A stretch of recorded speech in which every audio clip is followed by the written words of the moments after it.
নবীজির সম্মুখে বসা ছিলাম, এমন টাইমে আমার রহমাতুল লিল আলামিন নবীজি নবীর উম্মতদেরকে উদ্দেশ্য করে, সাহাবায়ে কেরামকে উদ্দেশ্য করে বক্তব্য প্রদান করলেন। হে আমার সাহাবায়ে কেরাম, তোমরা যদি দুনিয়ার জমিনের মধ্যে আমি রাসূল সাল্লাল্লাহু আলাইহি ওয়াসাল্লামের মাধ্যমে আমার আল্লাহ তাআলা অসংখ্য রহমত, অসংখ্য বরকত অর্জন করতে চাও, তাহলে তোমরা দুনিয়ার জমিনের মধ্যে থাইকা আমার আল্লাহ তাআলা নাযিলকৃত কোরআন কারীমকে অনুসরণ করো, কোরআন কারীমকে তেলাওয়াত করো।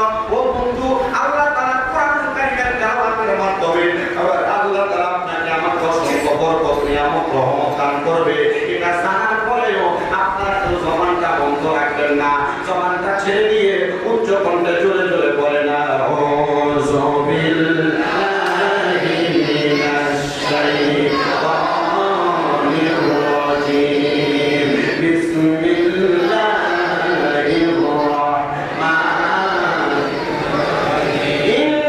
ইন্নাল্লাযীনা ইউযুনা আল্লাহা ওয়া রাসূলাহু লা'আনাহুমুল্লাহু ফিদ দুনিয়া ওয়াল আখিরাতি ওয়া আ'আদ্দা লাহুম আযাবান মুহিনা।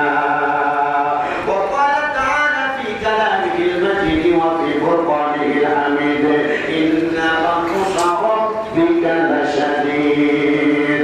وقال في حديث الشريف قال النبي صلى الله عليه وسلم في رواية الحديث عن عبد الرحمن بن عبد نعيم قال سمعت عبد الله بن عبد بن عمر وسأله رجل عن المحرم قال أشهده أحسبه يقتل الذباب. قال أهل العراق يسألوني عن الذباب وقتلوا ابن بنت فاطمة رسول الله صلى الله عليه وسلم.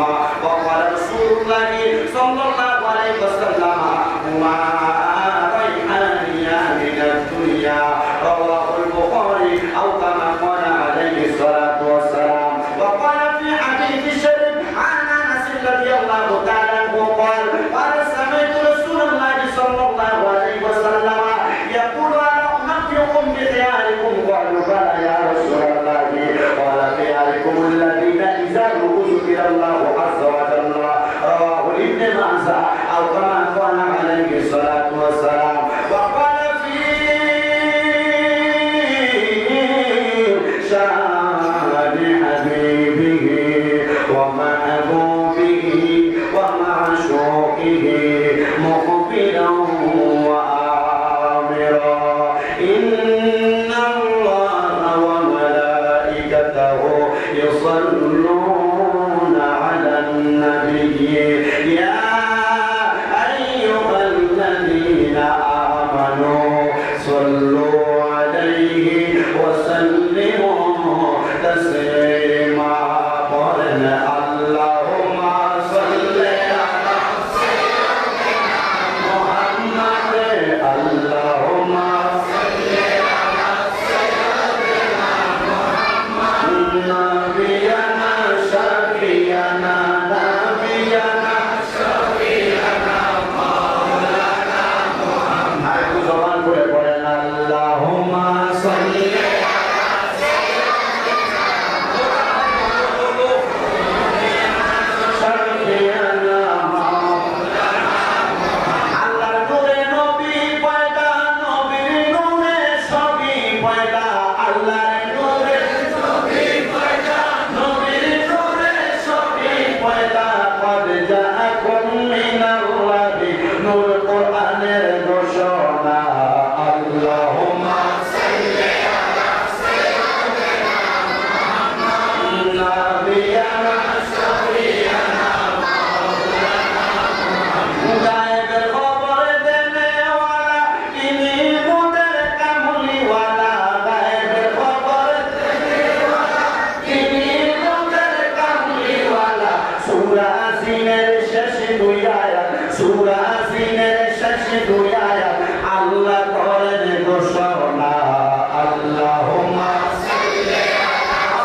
মুহাম্মাদ ইয়া রাসূলুল্লাহ আল্লাহুম্মা সাল্লি আলা সাইয়্যিদিনা মুহাম্মাদ নাবিয়ানা শাফিয়ানা মাওলানা মুহাম্মাদ। আমি আমার এই সীমা এলাকার বাবাদের কাছে জানতে চাই, আপনারা বলেন আমার নবীর উপর দুরূদ শরীফ পড়তেছি, আল্লাহ খুশি হয় না বেজার হয়?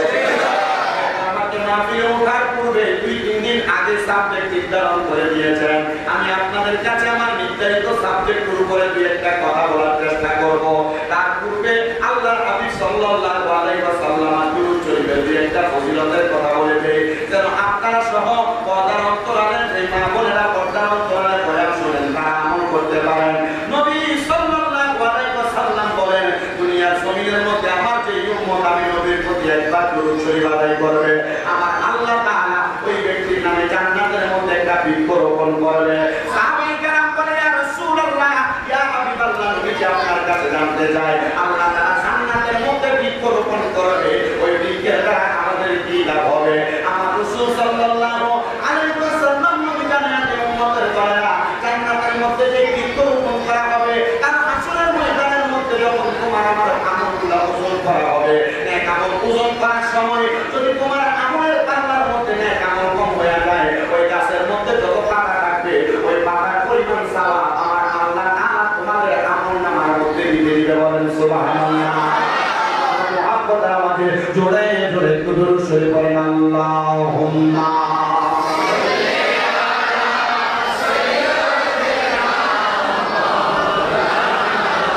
মুহাম্মাদ ওয়া আলা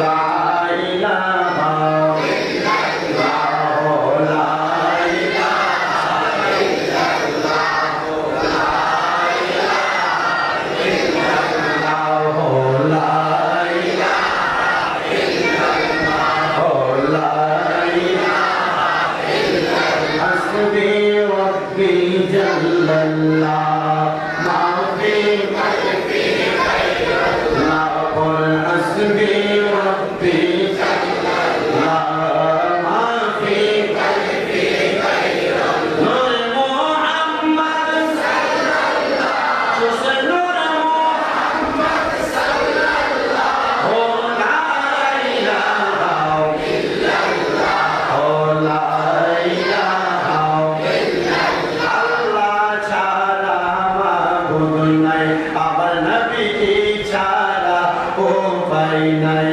বলেন আল্লাহ ছাড়া মাবুদ নাই, আমার নবী ছাড়া উপায় নাই। ওই নবীকে পাইতে হইলে, ওই নবীকে পাইতে হইলে কামেল পীর দয়া চাই। লা ইলাহা ইল্লাল্লাহ লা ইলাহা ইল্লাল্লাহ নামাজ রোজা চাইও না, কেউ মা বাবার হেদের মধ্যে চাইও না। বলেন নামাজ রোজা চাইও না, কেউ মা বাবার হেদের মধ্যে চাইও না। আমার নবীর দুরূদ ভুইল না, বলেন নবীর দুরূদ ভুইল না, আমার নবী তোমায় ভুলবে না। লা ইলাহা ইল্লাল্লাহ লা ইলাহা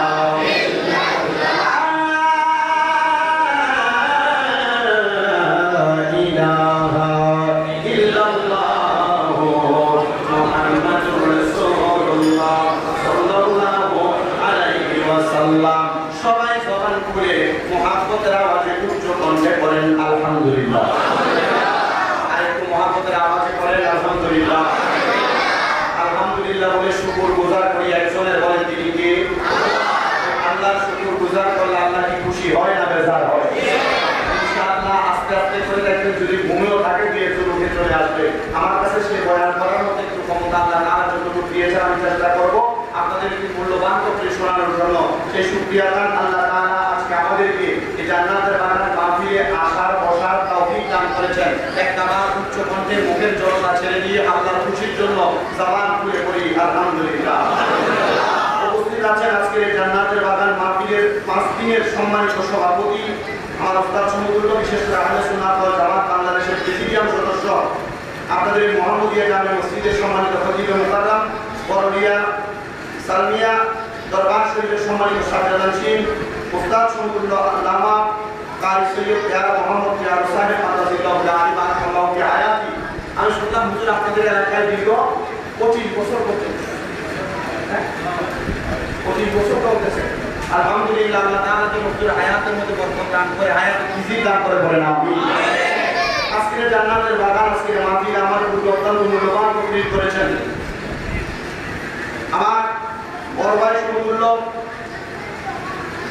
যিনি সিটি কর্পোরেশনের বিপণী বিতান জামে মসজিদের সম্মানিত খতিবে মুকাররম, যারা আমাদের মাওলানা হাফেজ মোহাম্মদ মনিরউদ্দিন কাদরী সাহেব বারাকাল্লাহু ফি হায়াতি, আল্লাহ ওনার হায়াত বরকত দান করুন। উপস্থিত আছেন আপনাদের মসজিদ কমিটি সহ মসজিদের সম্মানিত ইমাম, মুয়াজ্জিন এবং আমার ইমামের সামনে বসে থাকা আলেম সমাজ, দাড়ি পাকা মুরব্বী বাবারা, যুবক নওজোয়ান ভাইরা, ছোট ছোট মাসুম বাচ্চা, পর্দানত কোরআনে আছেন আমার আল্লাহ সররা মা বোনেরা, সবার প্রতি আমার আবার আন্তরিক সালাম, আসসালামু আলাইকুম ওয়া রাহমাতুল্লাহি ওয়া বারাকাতুহু। আপনারা বলেন আপনাদের এলাকায় 5 দিন ব্যাপী আহলে বায়াতের স্মরণে ঈদে মিলাদুন নবী সাল্লাল্লাহু আলাইহি ওয়াসাল্লাম এবং শাহাদাত কারবালার মাহফিল হচ্ছে, আপনারা সবাই কি খুশি না বেজা? এটা একটু ডান হাত তুলে দেখান তো কারা কারা বেজা। আমার ওয়াজের ধারাবাহিকতা সিস্টেম উল্টা, প্রশ্ন একরকম হবে, উত্তর আরেক রকম হবে। আসলে কি আপনারা খুশি না বেজা? আসলে খুশি না বেজা? যদি খুশি হন না, ডান হাত তুলে দেখান, মহাব্বতের একটা তাকবীর হবে, নারে তাকবীর, নারে রিসালাত। এটা যদি খুশি আওয়াজ হবে, বেজার আওয়াজ তবে একটু মহাব্বত আওয়াজ দেবেন, তাকবীর আসবে, তাহলে শরীর কত হবে, ওয়াজ সুন্দর হবে। নারে তাকবীর, নারে রিসালাত,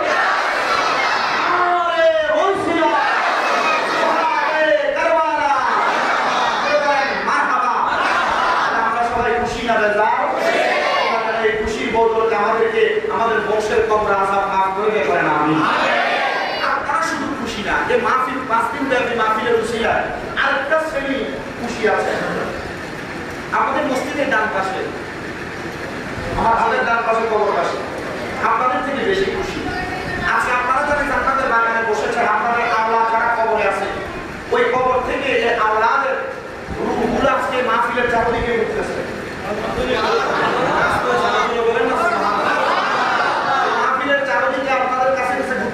আর কবরবাসীর রূহগুলো আপনাদের কাছে ভিক্ষুক যেভাবে ভিক্ষা চায়, ঠিক এভাবে আপনার আমার দিকে হাত বাড়িয়ে দিচ্ছে। আপনার মা কবরে, আপনার বাবা কবরে, আপনার দাদা কবরে, আপনার দাদি কবরে, ঘরের সন্তানদেরকে বলছো, সন্তান তোমাকে দুনিয়াতে টাকা দিয়েছি, বাড়ি দিয়েছি, গাড়ি দিয়েছি, কত কিছু দিয়েছি, সন্তান আজকে আমার জন্য একটু দোয়া করো। তো এই কবরবাসীর মধ্যে 2 শ্রেণীর কবরবাসী আছে। এক শ্রেণী কান্না করতে করতে কবরে যাবে, কবরে গিয়ে কান্না করবে, আর এক শ্রেণী কবরে গিয়ে খুশি হয়ে যাবে। তো যে শ্রেণীর মানুষ কান্না করতে করতে যাবে, এই মানুষগুলা কারা? অনেক মানুষ আজকে এই সীমা এলাকায় ঘরের মধ্যে আসে না নাই, আপনি কল্পনারা ঘুমাচ্ছে আমার আছে না নাই, তারা কবরে কান্না করতে করতে যাবে, আল্লাহর কাছে বলবে, আল্লাহ আমার কবর কেন জান্নাত নাই? আমার সাথে আরেকজন ব্যক্তি ছিল, তার কবর তো জান্নাত পাওয়া গেছে। তখন ওই সময় হাদিসে কুদসি আল্লাহ হাবিব সাল্লাল্লাহু আলাইহি ওয়াসাল্লাম ঘোষণা করছেন, সমগ্র দুনিয়ার মানুষ তখন ওই কবরবাসী উত্তর দেওয়া হবে যে তুমি দুনিয়াতে এমন একজন ওয়ারিসটা দেখে আসো নাই, যে ওয়ারিসটা তোমার এলাকার মধ্যে কোরআন সুন্নাহর বয়ান হবে, ওই বয়ান শুনলে তোমার জন্য দোয়া করবে, আর আমি আল্লাহ তোমার কবরের আযাব মাফ করব। তোমার পাশের যে কবরবাসী ছিল, ওই কবরবাসী বংশের মানুষগুলো আজকে এই সীমা এলাকায় মুহাম্মদিয়া জামে মসজিদের মধ্যে বসে তোমার তার জন্য দোয়া করেছে। দোয়া করার কারণে আল্লাহ তার কবরের আযাব মাফ করে দিয়েছে। আজকে অনেকে আছেন আপনার মা নাই, মা কবরে, আজকে অনেকে আছেন আপনার বাবা নাই, বাবা কবরে, অনেকে আছেন আপনার দাদা দাদি বংশের মানুষ কবরে, তাদের রূহগুলো ঘুরতেছে।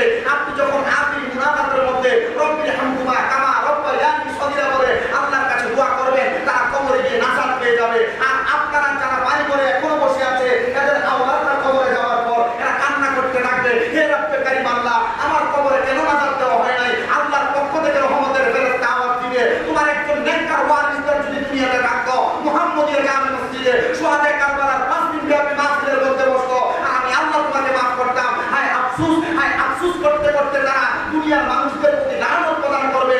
আর যারা জান্নাত পেয়েছে তারা বলবে, ওয়ায়াগফিরু লাহুম ওয়ায়াগফিরু লাহুম ওয়ায়াগফিরু লাহুম, আল্লাহ আপনি আমাদেরকে যেমন মাফ করেছেন তাদেরকে যেমন মাফ করে দেন। তখন আল্লাহ তাআলা কবরবাসীর দোয়ার বরকত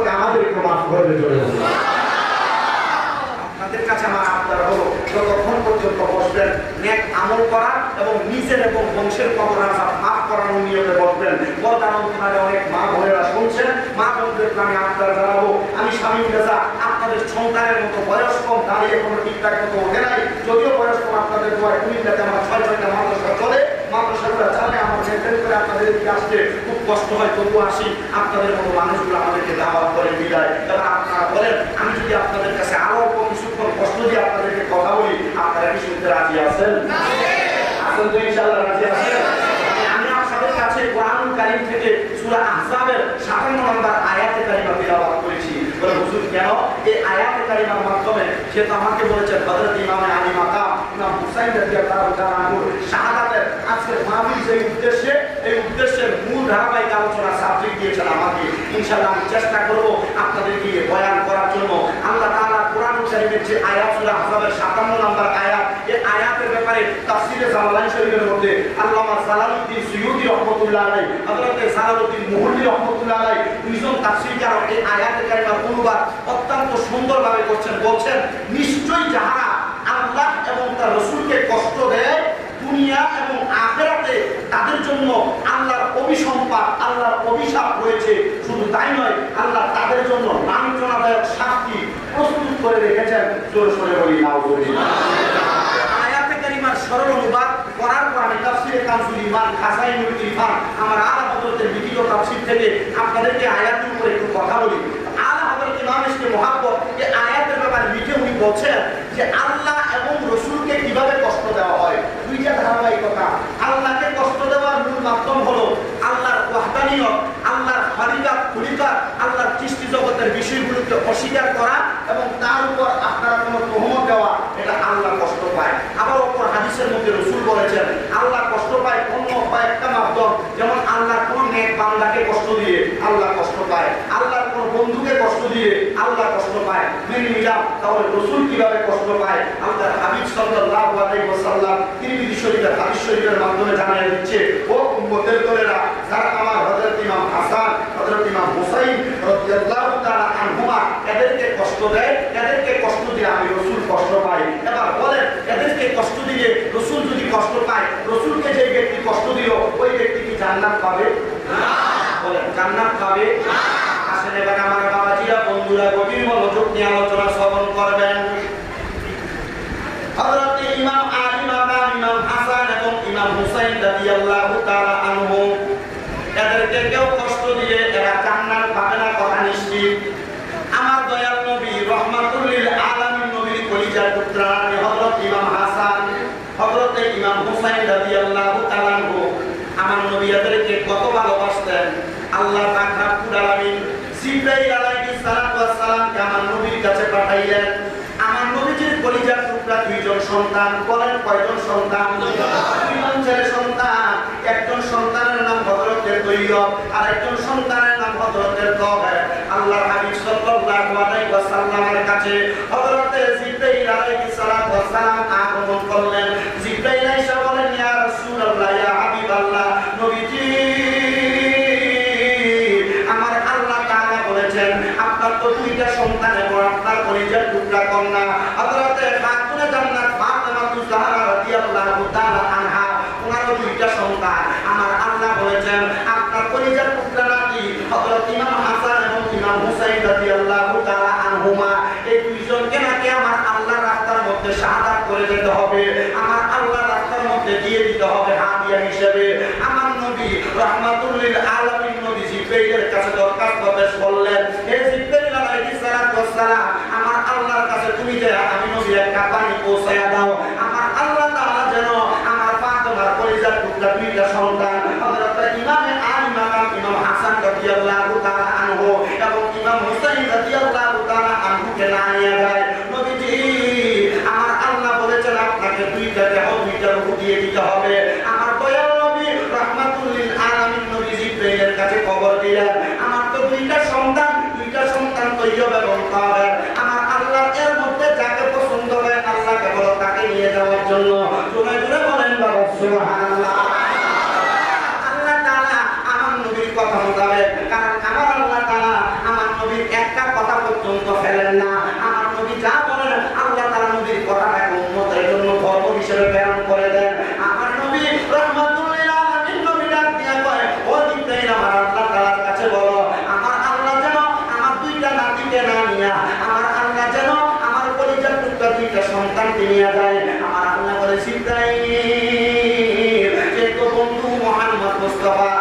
সাল্লাল্লাহু আলাইহি ওয়াসাল্লাম নবী বলেছে ওনার সন্তানকে নেওয়ার জন্য সর্বপ্রথম আমার আল্লাহ তাআলা আমার নবীর বড় শাহজাদা হযরত তৈয়বকে নিয়ে গেলেন। দ্বিতীয়বার আমার নবীর ছোট শাহজাদা হযরত তাহেরকে নিয়ে গেলেন। সাহাবায়ে কেরাম প্রশ্ন করে ইয়া রাসূলুল্লাহ ইয়া হাবিবাল্লাহ নবীজি আমার আল্লাহ তাআলা আপনার দুইটা সন্তানকে নিয়ে গেলেন, আপনি নবীর কলিজার মধ্যে কোনো কষ্ট নাই? আমার নবী বলে শোনো রে, আমার সন্তানগুলো আল্লাহ রাস্তার মধ্যে গিয়েছে, এরা দুনিয়ার কোনো খারাপ কর্মকাণ্ডের মধ্যে জড়িত হতে পারে না।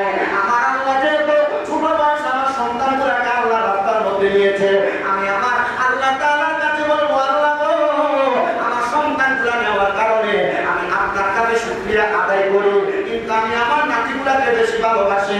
এ আমার সাহাবায়ে কেরাম তোমাদেরকে ঘোষণা করলাম আমি যেমন আমার নাতিগুলোকে ভালোবাসি তোমরা ঠিক তেমন ভাবে আমার নাতিগুলোকে ভালোবাসবা। জোরে জোরে বলেন সুবহানাল্লাহ। ও নবী উম্মতের দল, আমার নবী শুধু নাতিদেরকে ভালোবাসেন না, এবার শুনেন জিবরাইলকে আমার আল্লাহ দ্বিতীয়বার আমার নবীর কাছে পাঠাইলেন। জিবরাইলকে পাঠাইয়া জিবরাইল এসে বলে ইয়া রাসূলুল্লাহ ইয়া হাবিবাল্লাহ নবীজি আমার আল্লাহ বলেছেন আপনার এই দুইটা নাতিকে আমার আল্লাহ রাস্তার মধ্যে দিয়ে দেওয়া লাগবে। এই জিবরাইল আমার দুইটা সন্তান দিলাম, আল্লাহ কি খুশি হন নাই? আমার আল্লাহ কেন আমার নাতিগুলাকে চাই? জিবরাইল আমি আমার আল্লাহর কাছে কোনো কিছু চাই নাই দুইটা সন্তান দেওয়ার বিনিময়ে, তবে জিবরাইল আমার আল্লাহ তাআলার কাছে প্রশ্ন করো আমার আল্লাহ তাআলা আমি নবীর দুইটা নাতিকে নেওয়ার মাধ্যমে আমি নবীকে কি প্রদান করবে? ইয়া রাসূলুল্লাহ আপনি টাকা চান না, পয়সা চান না, সম্পদ চান না, ধন চান না, আমার আল্লাহর বাড়িতে মেরাজের মধ্যে যে আপনি আল্লাহর কাছে কোনো কিছু চান নাই, আপনি নবী আল্লাহ তাআলার কাছে সরকার মধ্যে পড়ে উম্মতের জন্য কান্না করেছেন। ও নবীজি আপনি এখন আল্লাহর কাছে কি বিনিময় চান? আমার আল্লাহ পাকের প্যারা হাবিব বলে আমার দুইটা নাতির বিনিময়ে আমার গুনাহগার উম্মতদেরকে maaf করা হবে কিনা?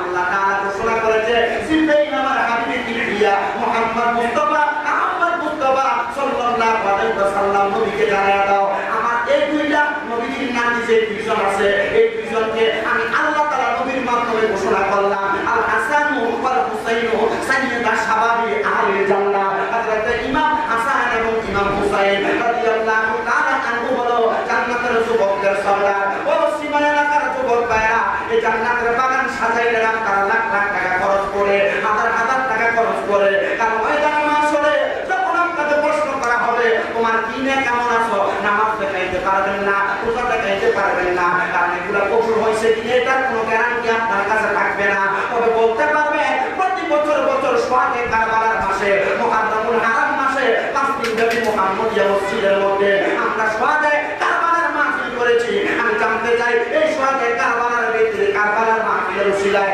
আমার আল্লাহ মাফ করতে আমাদেরকে পারে, এই বিশ্বাস কার কার আছে? ডান হাত তুলে আল্লাহকে দেখিয়ে দিন।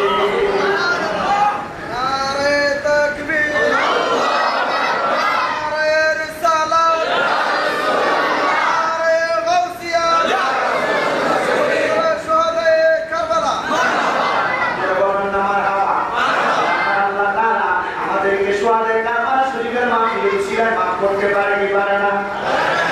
আওয়াজে বলেন না পারে কি পারে না? নবীর উম্মতের দলেরা আশিক রাসূল ভাই বাবারা বন্ধুরা অধিক মনোযোগ কারাতে শুনবেন আমার বয়ানটা। এবার দুইজন নাতি বাকি রইলেন। এই দুইজন নাতির আম্মা যার নাম হযরতে খাতুনে জান্নাত হযরতে ফাতেমা তুজহারা রাদিয়াল্লাহু তাআলা আনহা, উনি বললেন আমার নবীজির দ্বিতীয় কন্যা। কয়তম কন্যা? দ্বিতীয় কন্যা।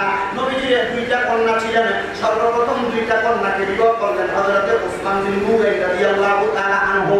নবীজির দ্বিতীয় কন্যা হযরতে খাতুনে জান্নাত ফাতেমা তুজহারা রাদিয়াল্লাহু তাআলা আনহাকে বিবাহ করলেন হযরতে মওলা আলী মুসলিম কুশাইর বেলায়েতের সম্রাট, ইসলামের চতুর্থ খলিফা হযরতে আলী ইবনে আবি তালিব রাদিয়াল্লাহু তাআলা। সুবহানাল্লাহ সুবহানাল্লাহ। হযরতে আলী রাদিয়াল্লাহু তাআলা যখন ফাতেমা তুজহারা রাদিয়াল্লাহু তাআলা আনহাকে বিবাহ করলেন, হযরতে মওলা আলী মুসলিম কুশাইর রাদিয়াল্লাহু তাআলা বিবাহ করার পরে আবার আল্লাহ তাআলার প্রিয় হাবিব মুহাম্মদ মুস্তাফা ফাতেমা তুজহারাকে ঘোষণা করে দিলেন আল ফাতেমাতু সাইয়্যিদাতুন নিসাই আহলে জান্নাহ। ফাতেমা হলো জান্নাতের মহিলাদের সরদারিনী। এ আমার এই সীমা এলাকার পর্দার অন্তরালের মা বোনেরা যারা আলোচনা শ্রবণ করতেছেন আজকের মাহফিল থেকে বয়ান আপনাদের কর্মধারের মধ্যে নিচ্ছেন, আপনারা চিন্তা করবেন না আমার আল্লাহ আপনাদেরকে খাতুনে জান্নাত ফাতেমা তুজহারার সাথে জান্নাতের মধ্যে রাখবেন। এবার খাতুনে জান্নাত ফাতেমা তুজহারা রাদিয়াল্লাহু তাআলা আনহাকে আমার নবী একদিন প্রশ্ন করলেন, হে হযরতে খাতুনে জান্নাত ফাতেমা তুজহারা রাদিয়াল্লাহু তাআলা আনহা, তোমার কাছে আমি নবীর একটা ছোট্ট প্রশ্ন, আমি নবী বাবা হিসেবে তোমার কাছে আজ পর্যন্ত কোনো কিছু চাই নাই, তুমি বলো আল্লাহ তাআলা আমি নবীর মাধ্যমে তোমাকে জান্নাতের অমনি সরদার বানাইছেন, মুমিনাদের সরদারই বানাইছেন, তুমি ফাতেমা তুজহারা আমার উম্মতের জন্য কি করতে পারবে?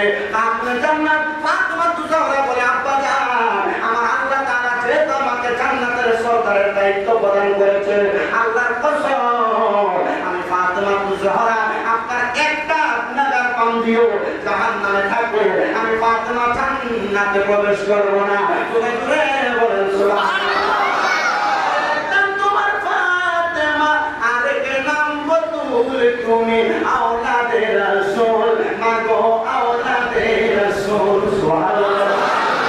তুমি আহলে বায়াত, বলেন আহলে বায়াত, তোমার জন্য নাজিলে হলো কোরআনের আয়াত, মাগো আহলে বায়াত, তোমার জন্য নাজিলে হলো কোরআনের আয়াত। আরে তুমি তোমরা নূরে নবীজির প্রেম বাগানের ফুল, তুমি তোমরা নূরে নবীজির প্রেম বাগানের ফুল, তুমি আওলাদে রাসূল, মাগো আওলাদে রাসূল, তুমি আওলাদে রাসূল, মাগো আওলাদে রাসূল। ওরে এক নামে তোমার ফাতেমা আর এক নাম বতুল, বলেন এক নামে তোমার ফাতেমা আর এক নাম বতুল, মাগো আওলাদে রাসূল, তুমি আওলাদে রাসূল, মাগো আওলাদে রাসূল, মাগো আওলাদে রাসূল। তুমি খাতুনে জান্নাত,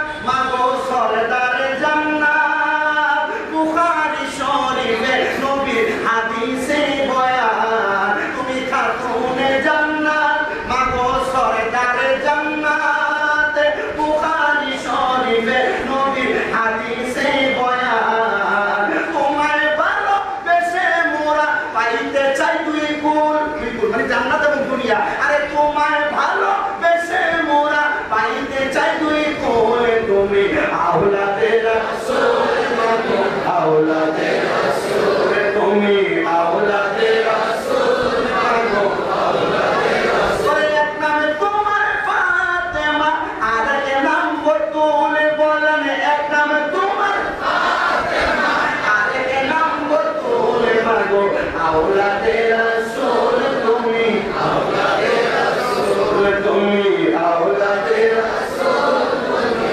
আওলাদে রাসূল। হাসান হুসাইন জান্নাতের সরদার, হাবিবি থেকে বিলাই দেন হাউজে কাউসার সুবহানাল্লাহ।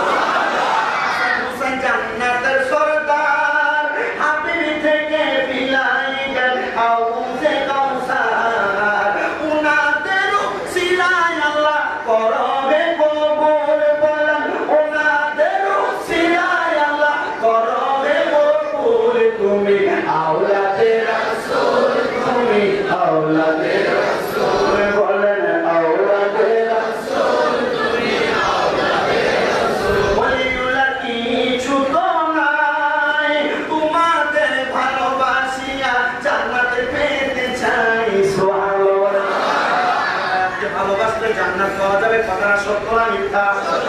আল্লাহ ওয়ালিল্লাহ শুধু অসুস্থ আছেন নিয়ে না, আপনারা লিখেছেন দোয়া করবেন আল্লাহ যেন আহলে বায়াতের ওসিলা সুস্থ করেন মিলে গেন। ওলিউল্লাহ কিছু তো নাই, তোমাদের ভালোবাসিয়া জান্নাতে পেতে চায়, ওরে যাদের নানা আল্লাহর সৃষ্টির সকলে কিছুর মূল, বলেন যাদের নানা আল্লাহর সৃষ্টির সকলে কিছুর মূল, তুমি আওলাদে রাসূল, মাগো আওলাদে রাসূল, তুমি আওলাদে রাসূল, মাগো আওলাদে রাসূল, তুমি আওলাদে রাসূল, মাগো আওলাদে রাসূল। ওরে এক নামে তোমার ফাতেমা আর এক নাম বতুল, বলেন এক নামে তোমার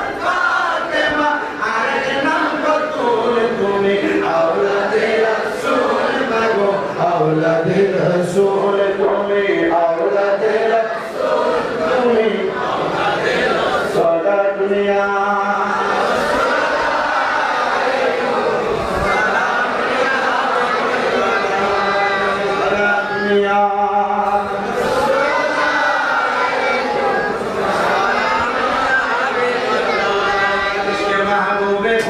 जिसे दिल में हासिल लगी लाखों मोमिन हो मगर ईमान कामिल लगी सारा दुनिया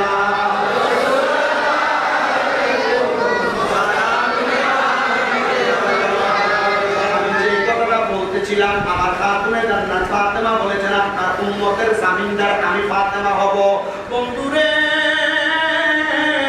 এবার খাতুনে জান্নাত ফাতেমা এবং হযরত ইমাম হাসান আর ইমাম হুসাইন রাদিয়াল্লাহু তাআলা আনহুমা তারা দুইজনকে আমার নবী কত সুন্দর করে সাহাবাদের খবরটা প্রদান করতেছে আল্লাহ তাআলা জিবরাইলের মাধ্যমে শুনে নিলেন আমার নবীজি রহমতের নবী হযরত ইমাম হাসান ইমাম হুসাইন রাদিয়াল্লাহু তাআলা আনহুকে নবীজির ডান হাত মুবারক বাম হাত মুবারকের মধ্যে ধরে আমার নবীজি মসজিদে নববীর মধ্যে প্রবেশ করতেছে প্রবেশ করার পরে বর্তমান যে মসজিদে নববী দেখা যায় সুন্দর সাজানো নবীর জামানার মধ্যে কিন্তু এমন সুন্দর সাজানো ছিল না একবারে খোলামেলা ছিল আল্লাহর হাবিব মসজিদে নববীর মধ্যে প্রবেশ করে নবীজির ডান পুরু মুবারকের মধ্যে হযরত ইমাম হাসান রাদিয়াল্লাহু তাআলা আনহুকে বসাইলেন বাম পুরু মুবারকের মধ্যে হযরত ইমাম হুসাইন রাদিয়াল্লাহু তাআলা আনহুকে বসাইয়া আমার নবীজি তাদের সুন্দর করে তাদের মুখের মধ্যে তাদের কপালের মধ্যে আমার নবী আদর করতেছেন আমার নবী চুমু খাইতেছেন এমন টাইমে আমার দয়ার নবীর সম্মুখে দিয়া হযরত ফাতেমা তুজ-জাহরা রাদিয়াল্লাহু তাআলা আনহা হেঁটে হেঁটে চলে যাচ্ছেন এমন টাইমে ফাতেমা তুজ-জাহরা লক্ষ্য করে দেখলেন আমার নবীজি নবীর কলিজার টুকরা নাতি হযরত ইমাম হাসান রাদিয়াল্লাহু তাআলা আনহুকে ওনার ঠোঁট মুবারকের মধ্যে চুম্বন করতেছে আর হযরত ইমাম আলী মাকাম ইমাম হুসাইন রাদিয়াল্লাহু তাআলা আনহুকে আমার নবীজি গলা মুবারকের মধ্যে চুম্বন করতেছে এমন অবস্থা দেখে আমার ফাতেমা তুজ-জাহরা নবীজির সামনে আগমন করলেন ইয়া রাসূলুল্লাহ ইয়া হাবিবাল্লাহ নবীজি আপনার কোন কাজ আপনার কোন কর্ম এটার মধ্যে কোনো না কোনো কারণ থাকে নবীজি গো আপনাকে আমি দেখলাম হযরত ইমাম হাসান হুসাইনের বেলায় এখন দুইটা কাজ করেছেন ও ফাতেমা কোন দুইটা কাজের কথা তুমি আমাকে বলো নবীজিকে ফাতেমা তুজ-জাহরা বললেন ইয়া রাসূলুল্লাহ মানে আব্বা জান আপনি হযরত ইমাম হাসানের ঠোঁট মুবারকের মধ্যে কেন চুমা খাইলেন হযরত ইমাম হুসাইনের গলা মুবারকের মধ্যে কেন চুমা খাইলেন ফাতেমা তুজ-জাহরা বলে আমি আমার নবীকে দুইবার প্রশ্ন করার পরে আমার নবীজির চোখ মুবারক গুলা বেয়ে গা মুবারক বেয়ে পানি পড়তেছে জিজ্ঞাসা করলাম ইয়া রাসূলুল্লাহ ইয়া হাবিবাল্লাহ আমি কি আপনাকে কোনো কষ্ট দিয়েছি আপনি নবীর চোখ মুবারক বেয়ে কেন এমন ভাবে পানি পড়তেছে নবী আমার চোখের পানি গুলা ছেড়ে দিয়ে কান্দে আর ডাকিয়ে কই ফাতেমা ফাতেমা রে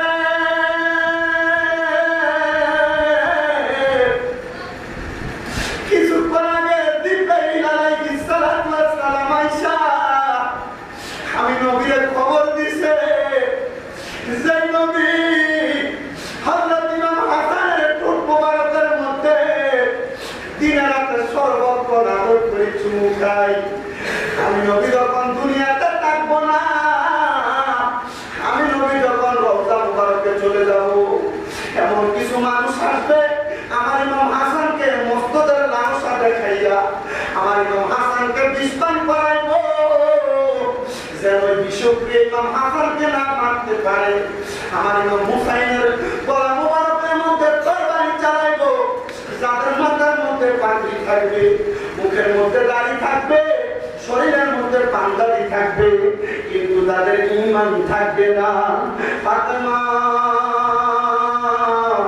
এমন কিছু মানুষ আমার হুসাইনের গলা মুবারকের মধ্যে তরবারি চালাইবো আমি নবী দয়া কইরা আমি নবী মায়া কইরা আমি নবী মুহাব্বত করে হযরত ইমাম হুসাইনের গলা মুবারকে চুম্বন করেছি ফাতেমা তুজ-জাহরা আমার নবীকে আবদার করে ইয়া রাসূলুল্লাহ আপনি নবী আল্লাহর কাছে কোনো কিছু চাইলে আল্লাহ তাআলা সাথে সাথে পূরণ করে দেয় আপনি বলেন না আমার আল্লাহ তাআলা যেন আমার সন্তানদের কেমন কষ্ট না দেয় আমার নবী বলে ফাতেমা তুমি বলতেছো আমার আল্লাহ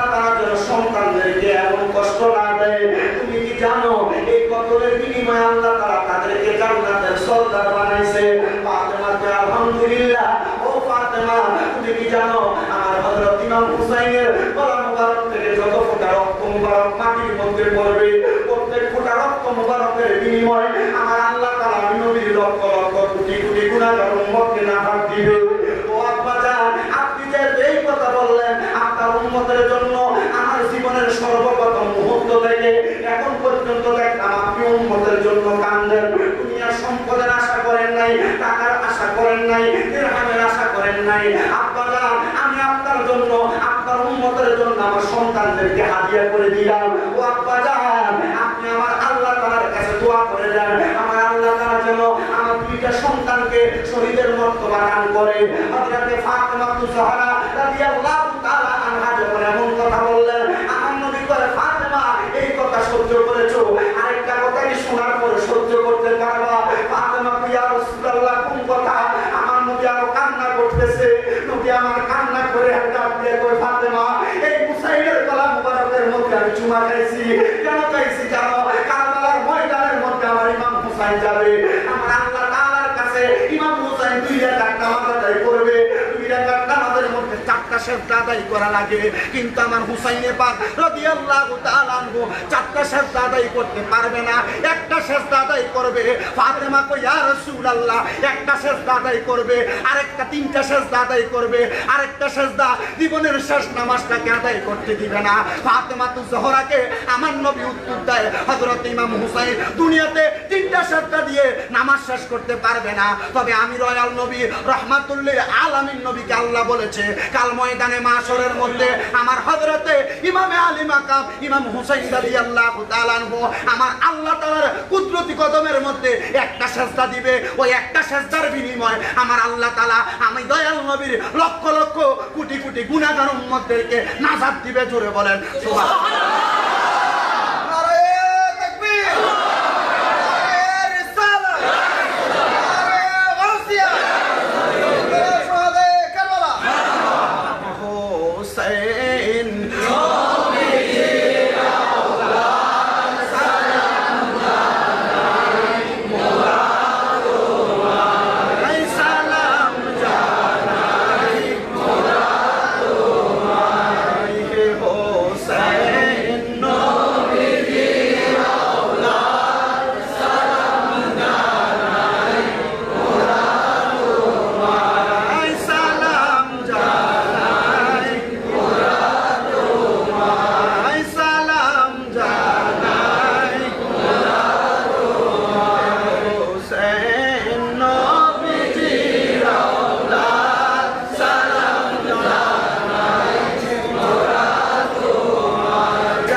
পানির বদলাই কিভাবে সেই শুশুকে তীর মারিল পানির বদলাই হে হোসেন নবীর আওলাদ সালাম জানাই মোরা তোমায় সালাম জানাই মোরা তোমায় সারা দুনিয়া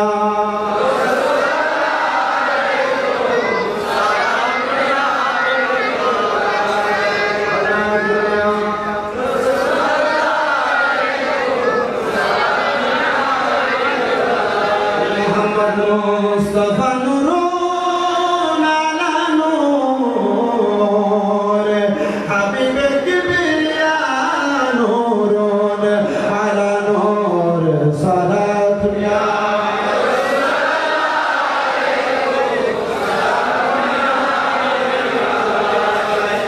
আমরা যে কথাটা বলতেছিলাম মনোযোগ দেন ফাতেমা জোহরা বলেন আব্বা জান আমার সন্তানদেরকে কি আপনি বললে মাফ করবে না আমার আল্লাহ তাআলা প্রিয় হাবিব বলে ফাতেমা হযরত ইমাম আলী মাকাম দুনিয়াতে সেজদা আদায় করবেন কয়টা তিনটা আর একটা সেজদা আদায় করবেন হাসরের ময়দানের মধ্যে ও ফাতেমা আমার হুসাইন রাদিয়াল্লাহু তাআলা যে একটা সেজদা হাসরের ময়দানে দিবেন ওই একটা সেজদা দুনিয়ার মানুষ সেজদা দেয় আল্লাহ তাআলা কুদরতি কদরে এটা আমাদের বিশ্বাস আমরা সেজদা দেই পাথরের মধ্যে সেজদা দেই মাটির মধ্যে সেজদা দেই আমাদের মুসল্লার মধ্যে কিন্তু আমার হুসাইন ওই সময় আমার সকল উম্মতের পক্ষ থেকে আমার আল্লাহ তাআলা কুদরতি কদরে একটা সেজদা প্রদান করবে ওই একটা সেজদার বিনিময়ে আমার আল্লাহ তাআলা আমার সকল উম্মতের সেজদা কবুল করে দিবে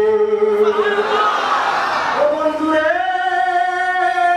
আমার দয়াল নবীজি এমন কথা বলে যখন দুনিয়া থেকে পর্দা গমন করে রওজার ধারের মধ্যে চলে গেলেন কাফির জান্নাত ফাতেমা চলে গেলেন আমার দয়াল নবীজি রহমাতুল লিল আলামিন নবী দুনিয়া থেকে যাওয়ার পরে নবীজির আহলে বায়াতের অনেক সদস্য চলে গেলেন কিন্তু আমার নবীজির পরিচয় টুকটা নাতি হযরত ইমামে আলী মাকাম ইমাম হুসাইন রাদিয়াল্লাহু তাআলা যখন মক্কা নগরীর মধ্যে থেকে মদিনার মধ্যে বসবাস করতেছে এমন টাইমে ইমামে আলী মাকাম ইমাম হুসাইনের কাছে একটা না দুইটা না তিনটা না মতান্তরে 1200 থেকে 1250 চিঠি দেওয়া হয়েছে ও হুসাইন আপনি কাবা কুফা নগরীর মধ্যে চলে আসেন আপনি কুফা নগরীতে আসলে এই ইয়াতে কুফা নগরীতে আসলে আপনার কাছে আমরা হাতে হাত থেকে বায়াত গ্রহণ করব বায়াত হলো দুই প্রকার একটা হুসাইনি বায়াত হয় যেটা নবীর হাতে হয় একটা ইয়াজিদি বায়াত যেটার মাধ্যমে ঈমান শেষ হয় সুবহানাল্লাহ বায়াতের কয়টা পাইলাম দুইটা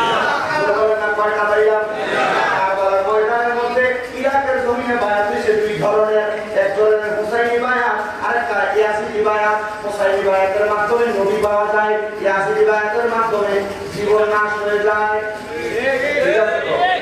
হুসাইনি বায়াত নেওয়ার দরকার আছে না নাই আছে এই দরবারে পারেন হত্যার ব্যাপারে কি হইবে ওই কথা বলেন না ঠিক না হত্যার ব্যাপারে জিরের হাতে হাত রাখলে আপনি নবী পর্যন্ত নামেন ও বন্ধু হযরত ইমামে আলী মাকাম ইমাম হুসাইন রাদিয়াল্লাহু তাআলা এর কাছে সর্বশেষ যে চিঠিটা দেওয়া হয় হযরত ইমাম আলী মাকামের চিঠির মধ্যে লেখা হয় হে হুসাইন রাদিয়াল্লাহু তাআলা আপনি যদি কুফার মধ্যে না আসেন তাহলে আমরা কাল ময়দানে মাশরে আপনার নানার কাছে আপনার ব্যাপারে আমরা একটা অবজেকশন জারি করব যে আপনার নাতিকে আমরা বারবার কুফা নগরীতে ডাকছিলাম বায়াত গ্রহণ করার জন্য আপনার নাতি কুফাতে আসে নাই এজন্য আমরা বায়াত দিতে পারি নাই ইমাম হুসাইন রাদিয়াল্লাহু তাআলা কুফা নগরীতে যাওয়ার আগে নবীর বংশধর এবং নবীর আহলে বায়াতদেরকে নিয়ে এবং সাহাবায়ে কেরামদেরকে নিয়ে একটা মিটিং ডাকলেন এই সাহাবায়ে কেরাম তোমাদের কাছে আমি নবীর নাতির একটা আবদার হলো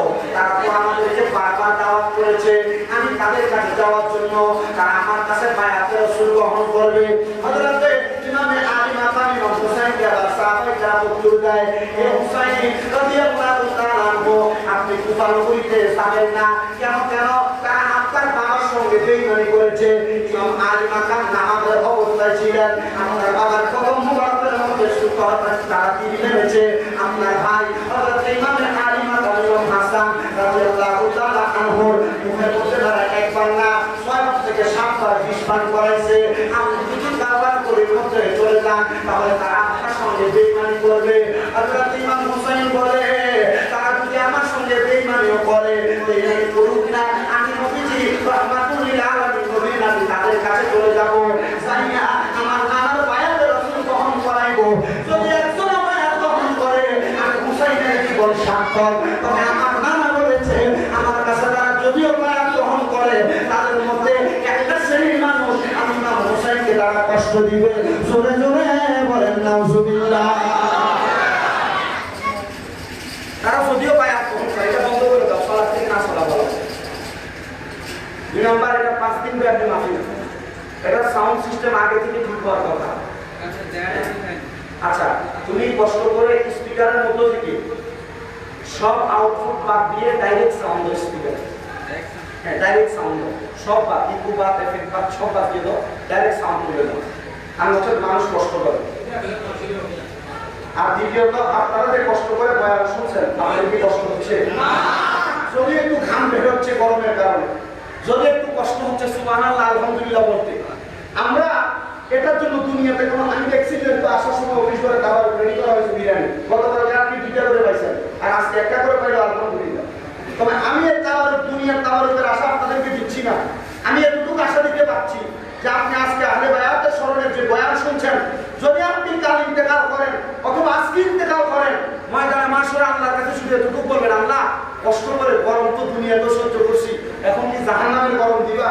আল্লাহ আমরা আহলে বায়াতকে ভালোবাসি, আহলে বায়াতকে মহব্বত করে গরমে বয়ান শুনছি, আল্লাহ এখন কি মাফ করা যায় না? তখন আল্লাহ তাআলা তো রহিম, আল্লাহ তাআলা তো রহমান, তখন বলবে বান্দা দুনিয়াতে নবীর বংশধরদেরকে মহব্বত করে কষ্ট করে গরম সহ্য করে আসছে, বান্দারা দুনিয়ার কষ্ট দেওয়ার দরকার নাই, দুনিয়ার মানুষ আরাম করে কিসের এসে বাতাস খায়, জান্নাতের বাতাস আরো মজা। ওই জান্নাতের বাতাস আমাদের দরকার আছে না নাই? বলেন না দরকার আছে না নাই? হযরতে উমর ইবনে খাত্তাব রাদিয়াল্লাহু তাআলা ছিল, আব্দুল্লাহ ইবনে ওমর রাদিয়াল্লাহু তাআলা একটা হাদিস শরীফের বয়ান আমি আপনাদেরকে বলি, যে হাদিস শরীফটা বুখারী শরীফের প্রথম খণ্ড 530 নম্বর পৃষ্ঠা 3616 নম্বর হাদিস। আল্লাহর হাবিব সাল্লাল্লাহু আলাইহি সাল্লামের নাতিদেরকে কষ্ট দিয়েছে তারা, এদের ব্যাপারে বলা হচ্ছে ইরাকের এক লোক ওমর রাদিয়াল্লাহু তাআলার ছেলেকে কষ্ট করছে। উনি যখন হজে গেলেন, হযরত ওমর রাদিয়াল্লাহু তাআলার সন্তান হযরত আব্দুল্লাহ হজে গেলেন। কয়জন গেছেন হজে? 2 জন। বলেন বলেন 2 জন। আপনাদের কি কষ্ট হচ্ছে? আপনাদের কষ্ট হলে আমারও বয়ান করতে কষ্ট হচ্ছে, তো আমি চেষ্টা করছি আপনাদেরকে শোনানোর জন্য, যতটুকু শোনাবো ততটুকু শুনে ঈমান আকীদাকে পরিপূর্ণ করার চেষ্টা করবেন। আমি অনেক কষ্ট করে আসছি, আমি সেই শুধু কুমিল্লা শহরের শেষ প্রান্ত থেকে এখান পর্যন্ত আসতে কষ্ট হয় না বাবা, অনেক বেশি কষ্ট হয়েছে। আমি আসার সময় আমার যে জসিম ভাই, আমি জসিম ভাই বলছি ভাই আজকে আমার মধ্যে এটা শুরু হয়ে গেছে একবার, এই যে আমিও অসহ্য হয় না, আমার কারণ থেকে রানিং মাহফিল চলতো শহরের কারবার, আর সুন্দরীরা মাহফিল করে কারবার আমি নদী আসলে বেশি মাহফিল করে। তো আমি আপনাদেরকে যে কথাগুলো বলছি, মূর্খ মানুষ তো আমি যা বলি তার থেকে যেটা মনে হয় যে এটা শুনলে, এটা বুঝলে, এটা সিনায় ধারণ করলে ঈমান আকীদা বুঝতে হবে, এটা শুনলে ইনশাআল্লাহ আল্লাহ কবুল করবে। আমিন। তো হজে গেছেন কয়জন? এর ভিতরে একজন আশিকে রাসূল, একজন মুস্তাফে রাসূল। হযরতে উমর ইবনে খাত্তাব রাদিয়াল্লাহু তাআলা ছেলে হযরত আব্দুল্লাহ হজে গেছেন। আর ওই জায়গার মধ্যে ইরাকের এক বাসিন্দা হজে গেছেন। ইরাকের বাসিন্দা যে আব্দুল্লাহ ইবনে ওমরকে প্রশ্ন করে, হে আব্দুল্লাহ ইবনে ওমর, আমি নবীর হাদিস থেকে শুনলাম নবী নাকি বলছেন হজ ব্রত করা অবস্থায় একটা মশাকেও মারা যাবে না, না জায়েজ। তখন তিনি বললেন, তুমি কি আমাকে মশা মারার ব্যাপারে প্রশ্ন করেছো হজ অবস্থায়? তিনি বলছেন হ্যাঁ। আব্দুল্লাহ ইবনে ওমর বলে, যে ইরাকবাসী নবীর কন্যার সন্তানকে মারতে পর্যন্ত দ্বিধা করে নাই, তারা মশাকে মারতে মানা করতেছে? প্রশ্নটা কত মারাত্মক, যে ইরাকবাসী নবীর কন্যার সন্তান জান্নাতের যুবকদের সর্দার হযরত ইমামে আলী মাকাম ইমাম হুসাইনকে মারতে দ্বিধা করে নাই, তারা হজে আইসা একটা মশা মারতে দ্বিধা করতেছে। আরে ইমামে আলী মাকামকে কষ্ট দিয়ে, যে ইমামে আলী মাকাম ইমাম হুসাইনের ব্যাপারে আমার নবী রহমতের নবী বলেছেন ওয়া রায়হানিয়া মিনাত দুনিয়া, দুনিয়াতে আমি নবীর 2টা জান্নাত, 2টা জান্নাতের ফুল হলো ইমাম হাসান, ইমাম হুসাইন রাদিয়াল্লাহু তাআলা আনহু। এই ইরাকবাসী এদেরকে কষ্ট দিয়ে হজের মধ্যে এসে মশা মারার মাসআলা তালাশ করা, আল্লাহর কসম হজ ব্রত নয়, দুনিয়ার জমিনের মধ্যে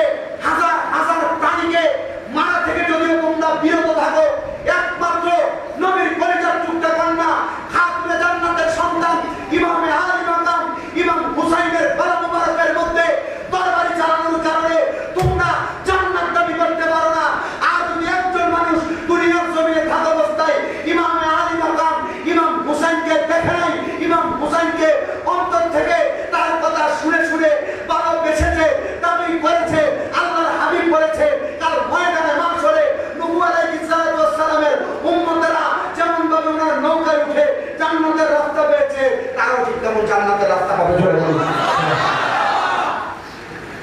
আমাদের কাছে ইমাম আলী মাকামকে দেখার মতো তৌফিক নাই। আমাদের কাছে একটু তৌফিক আছে, আল্লাহ আমরা আলী মাকাম ইমাম হুসাইনকে দেখি নাই, ভালোবাসি। আল্লাহ ওনার ভালোবাসার উসিলায় আপনি আমাদেরকে কবুল করেন। আমি জানতে চাই আল্লাহ কবুল করতে পারে? পারে। ভাইরা, মুরব্বী বাবাজিরা, আপনাদের কলমে হাত দিয়ে বলি, আমার হাত আপনার কলমে রাখলাম। এখন থেকে ইমামে আলী মাকাম ইমাম হুসাইন বা রাদিয়াল্লাহু তাআলা ভালোবাসা করে ধারণ করেন। আমাদের কুমিল্লার একটা দরবার, শাহপুর দরবার শরীফ, ওই দরবারের ডক্টর আহমেদ কিয়ার বাগদাদি রাহমাতুল্লাহ আলাইহি উনি একটা কথা বলেছেন যে কারবালা কুরবানি স্মরণ করো, দান করে সকলে নামাজ পড়ো। আলী মাকামের ভালোবাসা করে নিয়ে 10 ওয়াক্ত 5 ওয়াক্ত নামাজ না, 1 ওয়াক্ত নামাজের একটা সেজদা দিয়ে যদি মারা যান, এই একটা সেজদার কারণে জান্নাত পাবেন। আর যদি ইমামে আলী মাকাম সহ আহলে বায়াতের দুশমনী অন্তরে নিয়ে 10 ওয়াক্ত 5 ওয়াক্ত যত ওয়াক্ত যত নফল নামাজ পড়েন, ইবাদত করেন, একটা ইবাদত আপনার কাছে কবুল হবে না। এজন্য সবার কাছে আবদার, আহলে বায়াতের ভালোবাসা অন্তরে নিয়ে, ইমাম আলী মাকামের ভালোবাসা অন্তরে নিয়ে দুনিয়াতে আমাদের থাকার দরকার আছে না নাই? বলেন আছে না নাই? আসল বাবাজিরা, যে কথার ধারাবাহিকতায় ছিলাম, ইমামে আলী মাকাম সবাইকে নিয়ে রওনা করলেন এবার কারবালার পথে। সদস্য ৭২ জন। বলেন কয়জন? ৭২ জন সদস্য নিয়ে কারবালার পথে যাইতে যাইতে উনি কারবালায় যাবেন না, উনি রওনা করলেন কুফা নগরীর দিকে। আল্লাহ তাআলা হিকমতের মাধ্যমে হযরত ইমাম হুসাইন রাদিয়াল্লাহু তাআলা আনহুকে কারবালার কুফা নগরী থেকে রাস্তা ব্রেক করে কারবালার দিকে ঢুকাইলেন, যে জায়গার নাম কারবালা। ওই কারবালার দিকে ঢুকানোর সাথে সাথে ওই দিনটা হলো মুহররম মাসের 2 তারিখ। 2 তারিখে কারবালার মধ্যে প্রবেশ করার সাথে সাথে হযরত ইমাম আলী মাকাম ইমাম হুসাইন রাদিয়াল্লাহু তাআলা আনহুর সাথে ওনার পরিবার পুত্র সন্তান হযরত ইমাম জয়নুল আবেদিন, যেনার কথা আমার পূর্বের বক্তা বয়ান করেছেন, ওনাকে নিয়ে তাবু করার জন্য খেজুর গাছের ডাল কাটার জন্য গেছেন। ওনার কর্ম মুবারক হাতের মধ্যে ওনার আব্বা হযরত ইমাম আলী মাকামের তরবারি মুবারক নিয়ে গাছের ডালের মধ্যে ফুক মারলেন। এটা প্রমাণ করে আল্লাহ নবী সাল্লাল্লাহু আলাইহি ওয়াসাল্লামের প্রিয় নাতি হযরত ইমাম হুসাইন রাদিয়াল্লাহু তাআলা বলে, গাছের মধ্যে আঘাত করার সাথে সাথে দেখলাম গাছ থেকে অন্য সময় কষ বের হতো সাদা রঙের, কিন্তু ওই দিন যেই কষটা বের হয়েছে এটা লাল রঙের। আমি এটাকে আনলাম, আনার পরে মাটির মধ্যে আঘাত করলাম, আঘাত করার পরে এটা মাটির মধ্যে প্রবেশ করাবো। মাটির মধ্যে থেকে দেখলাম লাল রঙের পানি বের হচ্ছে। আমি বুঝতে করলাম না। আমার সন্তান হযরত জয়নুল আবেদিন প্রশ্ন করল, আব্বা জান, হযরত ইমাম আলী মাকাম ইমাম হুসাইন রাদিয়াল্লাহু তাআলা আনহু কারবালার ময়দানে কি আমরা চলে আসলাম নাকি? হযরত ইমাম হুসাইন রাদিয়াল্লাহু তাআলা আনহু চক্ষু বন্ধ করে উচ্চ নিঃশ্বাস করে ঘোষণা করলেন, হ্যাঁ, এই জায়গার নাম হলো কারবালা। এই জায়গার মধ্যে 1 দিন 2 দিন 3 দিন করে অনেক সময় অতিবাহিত হয়ে যাচ্ছে। কারবালার ময়দানের মধ্যে ইমাম আলী মাকাম এখনো রওনা করেন নাই। হযরত ইমাম আলী মাকাম কারবালায় রওনা করার আগে যে রাত্র ছিল, ওই রাত্রটা 9 তারিখ দিবাগত রাত্র, হযরত ইমাম হুসাইন রাদিয়াল্লাহু তাআলা তাবুর মধ্যে অত্যন্ত আকাঙ্ক্ষা নিয়ে হযরত শাহরামান হুসাইন রাদিয়াল্লাহু তাআলা স্ত্রী উনি বসে আছেন। হুসাইন রাদিয়াল্লাহু তাআলা আদর করে ওনার মাথাটা ওনার স্ত্রীর ডান মুবারকের মধ্যে রাখলেন। হুসাইন রাদিয়াল্লাহু তাআলা স্ত্রী হযরত শাহরামান রাদিয়াল্লাহু তাআলা ওনার ডান মুবারকের মধ্যে রেখে হযরত ইমাম আলী মাকাম ইমাম হুসাইন কোরআন তেলাওয়াত করছেন। এটা কিন্তু সুন্নাতের রাসূল। যাদের স্ত্রী আছে এটা করবেন, মহব্বত তৈরি হবে। এটার মাধ্যমে কি তৈরি হয়? হযরত ইমাম হুসাইন রাদিয়াল্লাহু তাআলা যখন উনি কোরআন তেলাওয়াত করছেন, এই সময় যাচ্ছে, কোরআন তেলাওয়াত করতে করতে উনি একটু ঘুমিয়ে গেছেন। কি বলছেন? আমরা অনেক সময় মাঝে মাঝে ঘুমানোর পরে স্বপ্ন দেখলে হঠাৎ করে তুমি খেয়েও কিনা হুসাইন রাদিয়াল্লাহু তাআলা এমন করেছে। হযরত শাহরামান হুসাইন রাদিয়াল্লাহু তাআলা স্ত্রী প্রশ্ন করলেন, স্বামী, এমনটাই আপনি ঘুম থেকে এভাবে আপনি কেন উঠতেন? কারণ জানতে চাই। হুসাইন রাদিয়াল্লাহু তাআলা চোখ মুবারকের পানিগুলো পড়ছে। হযরত ইমাম হুসাইন রাদিয়াল্লাহু তাআলা বলেন, হে শাহরামান, আমি স্বপ্নের মধ্যে কি দেখলাম জানো? আমি দেখলাম সুন্দর একটা জান্নাতের বাগান। ওই বাগানের মধ্যে আমার নানা মুহাম্মদ মুস্তাফা আহমদ মুস্তাফা সাল্লাল্লাহু আলাইহি ওয়াসাল্লাম নবী বসা। ওনার ডান পাশে আমার আব্বা জান হযরত আলী রাদিয়াল্লাহু তাআলা আনহু বসা। ওনার বাম পাশে আমার আম্মা জান হযরত খাতুনে জান্নাত ফাতেমা তুজ-জাহরা বসা। ওনার সম্মুখ বরাবর আমার বড় ভাই হযরত ইমাম হাসান রাদিয়াল্লাহু তাআলা আনহু বসা। হে সাহাবা বানু, আমি দেখলাম ওনারা চারজনের মাঝখানে একটা খাবারের থাল দেখা যাচ্ছে। আমি প্রশ্ন করলাম, না ভাই, ও আব্বা জান, কলিজার আম্মা জান, বড় ভাই আমার, সামনে এত সুন্দর সুন্দর খাবার দেখা যায়, খাবার কেন আপনি খান না?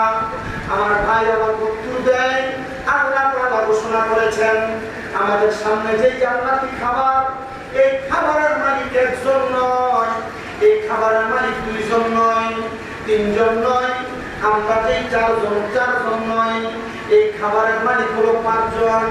হে ইমাম হুসাইন রাদিয়াল্লাহু তাআলা আনহু, আমরা মাত্র চারজন মালিক এখানে হাজির। আগামীকালকে আসরের নামাজের সময় আরেকজন মালিক হাজির হবে। উনি আসার পরে খাবার বিসমিল্লাহ করা হবে, ফাতিহা শুরু করা হবে। হে ভাই, উনি কে? উনি বললেন আপনি ইমাম হুসাইন।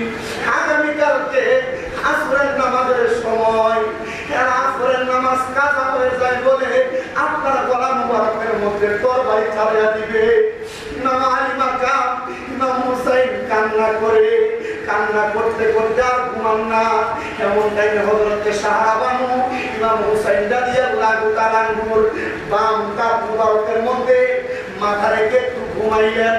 হযরত সাহাবা বানু হঠাৎ করে ঘুম থেকে জাগ্রত হয়ে গেলেন আর চোখের পানিগুলা ছেড়ে দিয়ে দিয়ে কান্না করে ইমাম আলী মাকাম ইমাম হুসাইন রাদিয়াল্লাহু তাআলা আনহু প্রশ্ন করে, এ সাহাবা বানু, তুমি কেন কান্না করো? কান্নার কারণ তোমার কাছে জানতে চাই। হযরত সাহাবা বানু বলে, আপনি স্বপ্ন দেখছেন জান্নাতে, আর আমি স্বয়ং কারবালার জমিনে আমার শাশুড়ি আম্মা নবী নন্দিনী হযরত ফাতেমাকে দেখেছি। কি দেখেছো? হযরত সাহাবা বানু বলে, আমি দেখলাম কারবালার ময়দানে সাদা রঙের কাপড় পরা, চুলগুলো এলোমেলো অবস্থায়। আমি দেখলাম একজন মহিলা কারবালার ময়দানটাকে কারবালার ময়দান থেকে পাথরগুলো সরিয়ে সরিয়ে রাখতেছেন। আমি জিজ্ঞাসা করলাম, কে গো আপনি?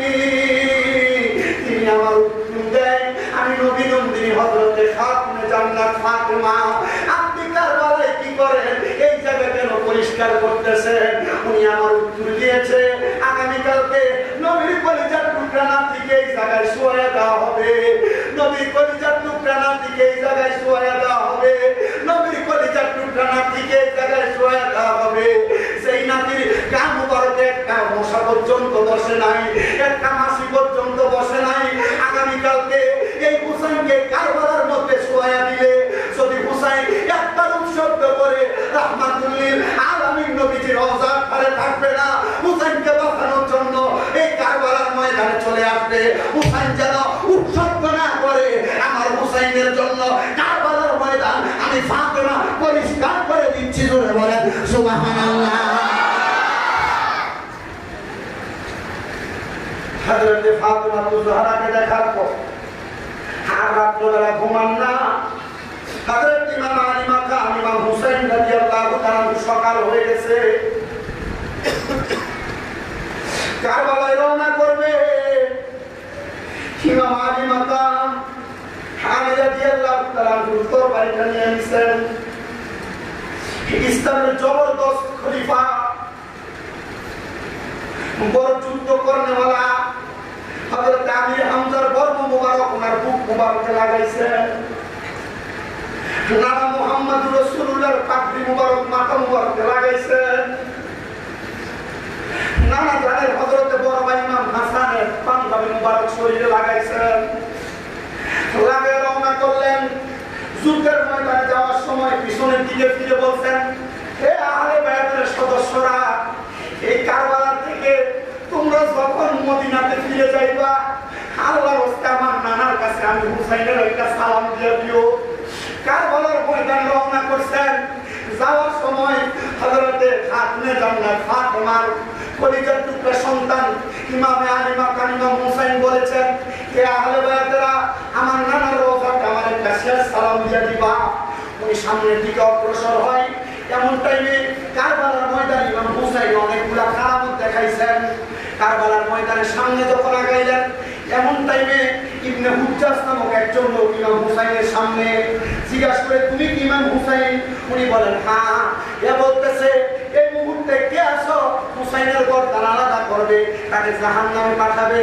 আর ইমাম হুসাইন কয়, আল্লাহর কসম, যারা ইন্তেকালকে মরণকে ভয় পায় না, তারা জানে এই মরণের মাধ্যমে জান্নাত তাদের জন্য রেডি। আর তুমি হুজ্জাজ বলতেছো আমাকে নাকি আল্লাহ আলাদা করে জাহান্নামে পাঠাবে। হুসাইন রাদিয়াল্লাহু তাআলা সাথে সাথে আল্লাহর দরবারে হাত তুললেন, ইয়া রব্বে কারীম, এই ইবনে হুজ্জাজ আমাদেরকে তুহমত দিয়েছে, আমার জন্য খারাপ মন্তব্য করেছে, আপনি ইবনে হুজ্জাজকে আগুনে ফেলায় মারেন। কারবালার ময়দানে লক্ষ হাজার হাজার মানুষ তার তাকায় দেখলো, ঠিক ইবনে হুজ্জাজ হাতের মধ্যে তরবারি নিয়ে ইমাম হুসাইনকে মারতে আসতেছে। এমন টাইমে ইমাম হুসাইনের তাবু বরাবর পেছনের দিকে একটা খন্দক করা ছিল, সেখানে আগুনের কুণ্ডলি জ্বলতেছিল। ওই জায়গার মধ্যে ইমাম আলী মাকাম ইমাম হুসাইনকে মারতে যাইয়া ওই ইবনে হুজ্জাজের গোড়াটা চট খেয়ে নিচে পড়ে গেছে। আর ইবনে হুজ্জাজের পায়ের গোড়ালি, হাতের গোড়ালি, মাথার চুলগুলা জ্বলতে জ্বলতে ওই জায়গার মধ্যে আগুনের মধ্যে পড়ে গেছে। হযরত ইমাম হুসাইন কারবালা পর্যন্ত রওনা করলেন। কারবালার ময়দানে যুদ্ধ হবে।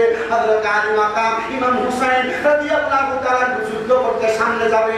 বর্তমানে মারামারি লাগলে 10 জন 10 জনের সাথে, আগে কারবালায় একটা মুবাহালা হইতো, 4 জনের মধ্যে সমঝোতা হইল। যুদ্ধ কে করবে? হুসাইন রাদিয়াল্লাহু তাআলার সাথে একজন করে যাবে, একজন যুদ্ধ করবে। ইমাম আলী মাকাম আল্লাহু আকবার বলে তরবারি তোলেন। তরবারি তোলার সাথে সাথে একজন চলে যায় দুনিয়া থেকে, আরেকজনকে আঘাত করে। এমন টাইমে ইবনে হাজ্জাজ নামক আরেকজন লোক ছিল, ইবনে হুজ্জাজের ভাই। ইবনে হাজ্জাজ বলে, একজন বলে হুসাইনকে মারতে পারবে না, হুসাইনকে মারতে পারবে না, তোমরা একসাথে দলবদ্ধ হয়ে আঘাত করো। এমন টাইমে ইমাম হুসাইন সামনের দিকে অগ্রসর হবেন। হুর ইবনে ইয়াজিদ, ছোট বাচ্চা, 7 থেকে 8 বছর, 7 থেকে 8 বছর বয়স, জামিয়া হুজুর সুন্নিয়া আলিয়া মাদ্রাসার আনিসুজ্জামান হুজুর শামে কারবালা কিতাবে ঘটনা সুন্দর উল্লেখ করেছেন। হুর ইবনে ইয়াজিদ, ইয়াজিদের সন্তান, সামনের দিকে আগাইলেন। হুসাইন রাদিয়াল্লাহু তাআলা যুদ্ধ করবেন। ডাক দিয়ে বললেন, ইমাম হুসাইন, যুদ্ধ করবেন তো শুরু করার লগ্নে আমাকে আগে কালিমা পড়ায় দেন। বয়স কত? আর আপনার ছেলে 7 বছর 8 বছর বয়স হলে এটা সূরা ফাতিহা জিজ্ঞেস করলে সোমবারে সূরা ফাতিহা বের করে। আর 8 বছরের বাচ্চা এর ভিতরে আহলে বায়াতের প্রেম আর মহব্বত দেখছেন। ডাক দিয়ে বললেন, হে ইমাম হুসাইন, এই মুহূর্তে কালিমা পড়ান। কি আপনি তওবা? কারণ কি?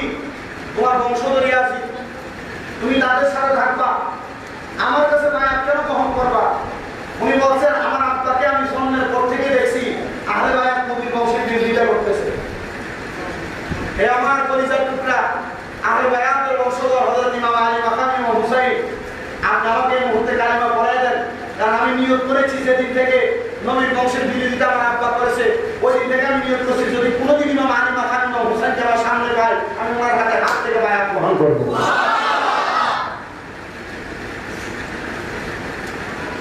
উনি বায়াত গ্রহণ করলেন। তো ইবনে হাজ্জাজ দলবদ্ধভাবে আঘাত করতে আসবেন। 8 বছরের ছেলে ইমাম হুসাইন রাদিয়াল্লাহু তাআলা আনহু বলেন, হুজুর, কিছুক্ষণের জন্য একটা তরবারি কি আমাকে হাতিয়ে দেওয়া যাবে? সুবহানাল্লাহ। বয়স কত? এটা তরবারি কি দেওয়া যাবে? তরবারিটা হাতের মধ্যে নিয়ে 8 বছরের ছেলে মতান্তরে 70-80 জন একসাথে কবর করছে। ওই মিয়াজি যখন দেখলেন ছোট বাচ্চাই 70-80 জন ফালাই দিছে, তার নিজের আব্বা ইয়াজিদ আয়েশা তার গর্দানের মধ্যে এমন ভাবে আঘাত করছেন, 2টা ভাগ করে ফেলছেন। কারবালার ময়দানে ইয়াজিদের দলেরা তাকায় দেখলেন ছোট বাচ্চার গর্দান আলাদা করা হয়েছে। শব্দ ইসলাম গ্রহণ করলে এখন নাম রাখা উপরের দিকে উঠে যাচ্ছে। আর ইমাম আলী মাকাম ইমাম হুসাইন বলে আমি দেখতেছি এটা নিচে নিচে উঠে না, জান্নাতের হুররা এটাকে উপরের দিকে তুলে নিয়ে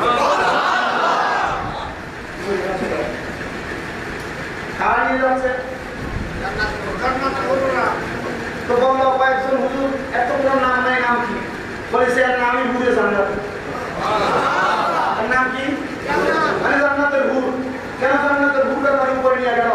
তো তাকে আঘাত করবে এবং তাই ইমাম হুসাইন রাদিয়াল্লাহু তাআলা বলে আমি আর দেরি করলাম না, আল্লাহর কসম আমি ইমাম আলী মাকাম ইমাম হুসাইন রাদিয়াল্লাহু তাআলা যখন ঘোড়ার পিঠে উঠে গেলাম, আমার সামনে তারা এমন ভাবে বৃষ্টির ন্যায় তীর নিক্ষেপ করা শুরু করলো, আমি হুসাইন রাদিয়াল্লাহু তাআলা শরীর মোবারক একটা তীরও লাগে না। ওই জায়গার ভিতরে একজন বর্ণনাকারী নিজে লিখতেছেন যে শোনো জগৎবাসী, আমরা দেখলাম চারদিক থেকে ইমাম আলী মাকামের দেহ মুবারকের দিকে বারবার তীর মারা হচ্ছে, কিন্তু তীরগুলা ইমাম হুসাইনের পাকের সামনে যায় কিন্তু গায়ে লাগে না। এটা এদিক থেকে অন্য দিকের যে প্রান্ত ইয়াজিদের দলের একটা লোকের গায়ে দিয়ে লাগে। তখন ওই দলের মধ্যে মালিক ইবনে মারওয়ান একজন লোক উনি চিন্তা করলো ইমাম হুসাইনকে এমনি মারা যাবে না, কারণ যিনি নবীর বংশধর তাদেরকে স্বয়ং আল্লাহর রহমতের ফেরেশতা দিয়ে পাহারা দেয়, এদেরকে এভাবে আঘাত করা যাবে না। সে চালাকি করে ইমাম আলী মাকাম ইমাম হুসাইনের গোড়া মুবারকের ডান ঠ্যাঙের মধ্যে একটা তীর মেরেছে। তীরটা মারার সাথে সাথে ঘোড়া মাটির মধ্যে বসে বসে। ওই সময় ঘোড়ার জবান খুলে গেছে। ইমামে আলী মাকাম ইমাম হুসাইনের কাছে ক্ষমা প্রার্থনা করে ওরা কেমন জানি খালি গায়ে খালি পা নিয়ে খালি ঘোড়া দৌড়াচ্ছেন। ইমাম আলী মাকাম ওনার তরবারি দ্বারা আঘাত করতেছেন। এমন ভাবে ইমাম আলী মাকামের সামনে আসতেছে, শিমন নামক একজন লোক ইমাম আলী মাকামের পেছন থেকে এসে আঘাত করে হযরত ইমাম আলী মাকাম ইমাম হুসাইনের পাকে বুক মুবারকের উপরে বসে গেছে। তার হাত দ্বারা ইমাম আলী মাকামের বুক মুবারকের মধ্যে 22টা বর্বরী আঘাত করছে। ইমাম আলী মাকামের শরীর মুবারকের মধ্যে তীরের আঘাত করছে। ইমাম আলী মাকামের একটা খুব শক্ত করে দিল। ইমাম আলী মাকামকে এই কষ্টের কথা সাহাবায়ে কেরাম আগেও প্রশ্ন করেছেন, আপনাকে যখন আঘাত করা হবে আপনি কি একবার শব্দ করবেন না? ইমাম আলী মাকাম বলেছে যে শাহাদাতের কথা নবীজি দুনিয়াতেই খবর দিয়ে গেছেন, এই শাহাদাতের পেয়ালা পান করলে জান্নাত পাওয়া যাবে, তো ওই শাহাদাতে কিসের কষ্ট আর কিসের শব্দ? ওই শাহাদাত বরণ করে তাকে ওই নবীর মুলাকাতের অপেক্ষা করব। ইমাম আলী মাকাম ইমাম হুসাইন রাদিয়াল্লাহু তাআলা বাগদার করলেন, মাত্র 2 রাকাত নামাজ আমাকে আদায় করা শুরু। ইমাম আলী মাকাম দাঁড়িয়ে গেছেন, এই 3 রাকাত অবস্থায় 2 রাকাত নামাজ। ইমাম আলী মাকাম ইমাম হুসাইন যদি কারবালার ময়দানে 2 রাকাত নামাজ না পড়তেন ওই সময়, আজকে আমরা ইমাম আলী মাকাম আহলের মুহাব্বতের হুসাইনি নামাজ পড়তাম। কারণ ইমাম আলী মাকাম ইমাম হুসাইনকে যখন শাহাদাত করা হচ্ছে না, ইয়াজিদের দলেরা বলছে তাড়াতাড়ি ইমাম আলী মাকাম ইমাম হুসাইনকে কতল করো, আসলে নামাজ কাজা হয়ে যায়। আমি জানতে চাই সেই নানা মুহাম্মদুর রাসূলুল্লাহ সাল্লাল্লাহু আলাইহি ওয়াসাল্লাম নবী আমাদের জন্য মেরাজ থেকে 5 ওয়াক্ত নামাজ 50 ওয়াক্তের সওয়াবের বিনিময়ে আছেন। ওই নানার কলিজার ভিতরে আঘাত দিয়ে, ওই নানার নাতিদেরকে আঘাত দিয়ে আসরের নামাজ না যদি সারা জীবন করে সাজদা দিয়ে আল্লাহর দরবারে পড়ে কপাল ভাঙা করে কোনো লাভ হবে না? বলেন কোনো লাভ হবে না?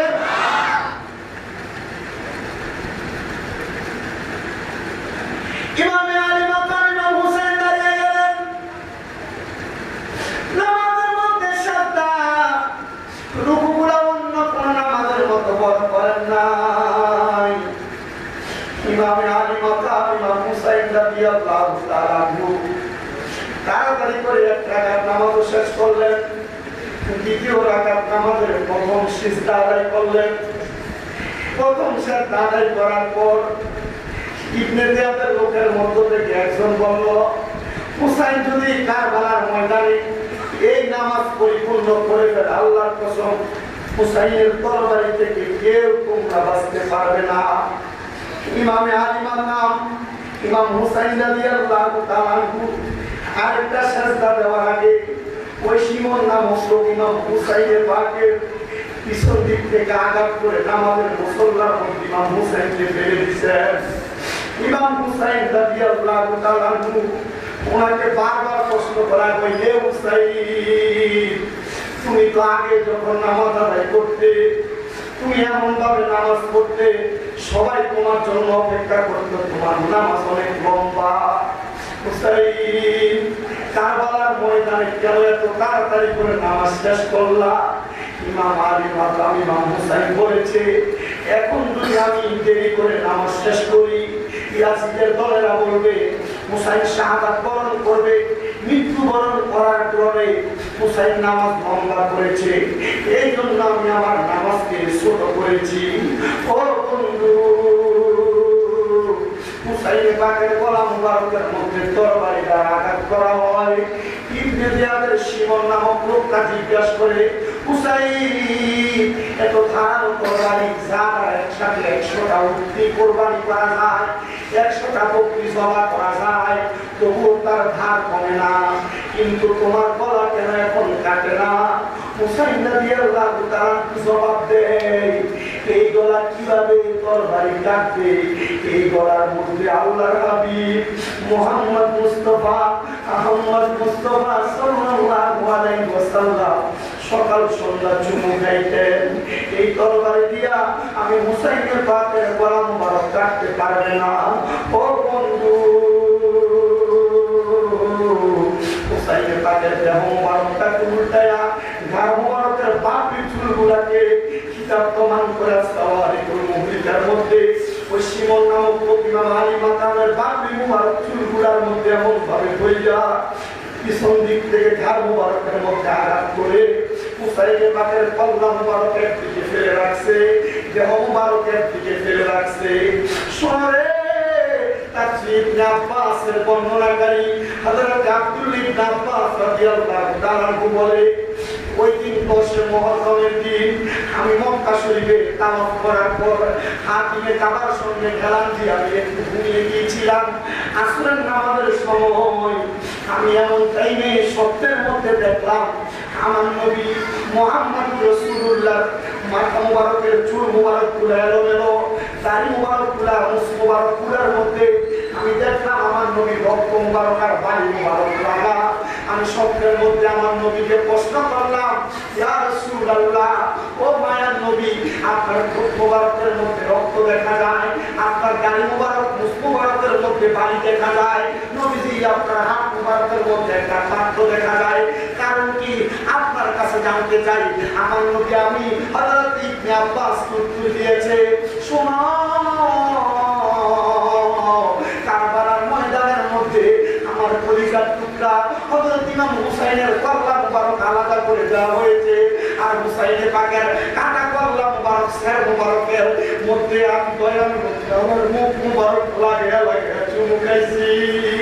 ও নবীজি, ওই চুমু খাওয়ার ডাক নি হাসনি নবীর মুখ মুবারকের রক্ত মুবারক দেখা যায়।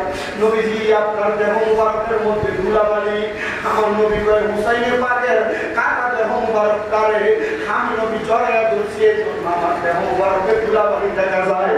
আপনি ইবনে আব্বাস বলে, আমি দেখলাম আমার নবীর হাত মুবারকের মধ্যে একটা পাত্র দেখা যায়।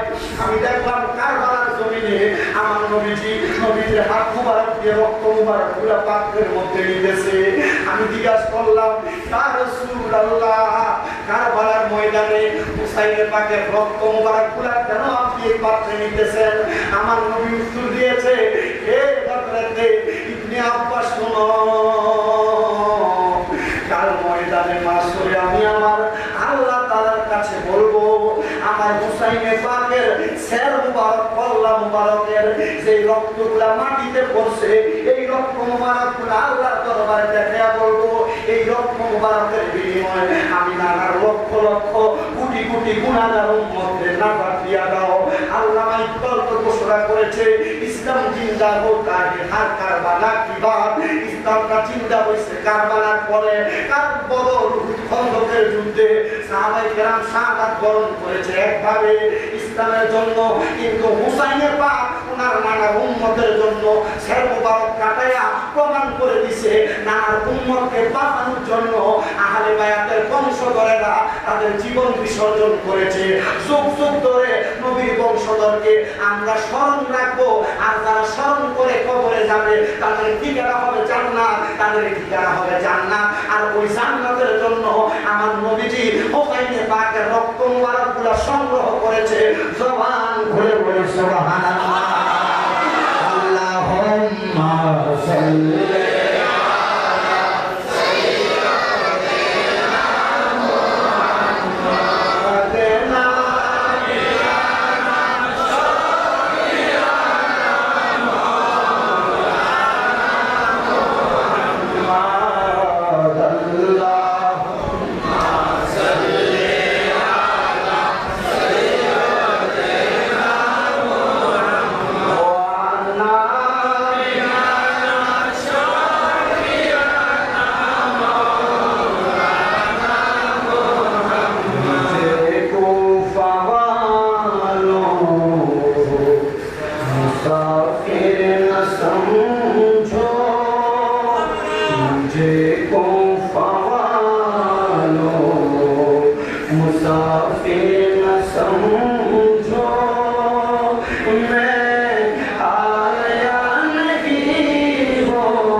সংগ্রহ করে রাখেন।